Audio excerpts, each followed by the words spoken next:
One of the top judoka at juji-gatame in the women's 70 kilo class is Gabriella Willems of Belgium.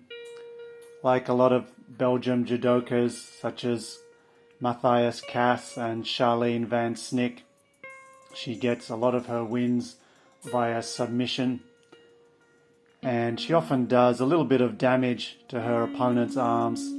She gets hold of the end of the lever and it usually comes on quite quick, like in this case here. But in a moment we'll have a look at an incident that occurred in her match at the Baku Grand Slam 2022 that wasn't so easy. Here's another of her wins. Here she's defeating a Japanese player with juji-gatame. Once again, gets the end of the lever. This one came on fast and did some damage to the opponent. Now here's the match I want to talk about. So Willems in the white judo gi, transitioning from a choke attempt directly into juji-gatame, has control of the wrist with both hands, and the elbow seems to be fully extended at this point, and there's a bit of a question mark whether there was a tap there. She tapped one time, not three times, and now Willems has had to reposition the arm, not opting for a standard juji-gatame as she wasn't able to get the submission, and the Turkish girl is now able to improve her position, and it seems like Willems is no longer going to be able to extend the arm as much as she did earlier. So the arm attack was unsuccessful.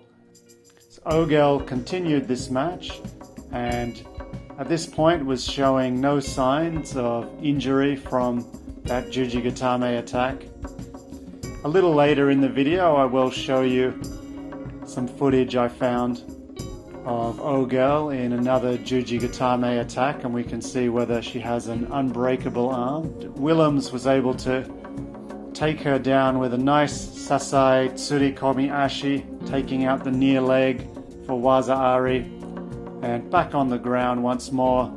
This time Willems was able to go from the katagatame and use the katagatame control to pass half guard. Ogel was able to trap her leg once again, get her back into the guard. Willems would pass again to tate shiho gatame. Just when it looked like Willems was going to have awasete ippon on the board, Ogel turned away and Willems made a last-ditch effort to finish by choke. So Willems was able to win by waza ari. We can see a little bit of evidence that Willems' juji-gatame did do some damage. So let's have a look at another situation where Fidan Ogel found herself on the receiving end of a juji-gatame attack, and let's see what happened. Ogel is in the blue judo gi. In the white we've got Anna Pogacnik. Ogel goes for the uranage. She doesn't get it. The arm is exposed. Pogacnik sees on the chance to enter into newaza and gets the submission with juji-gatame.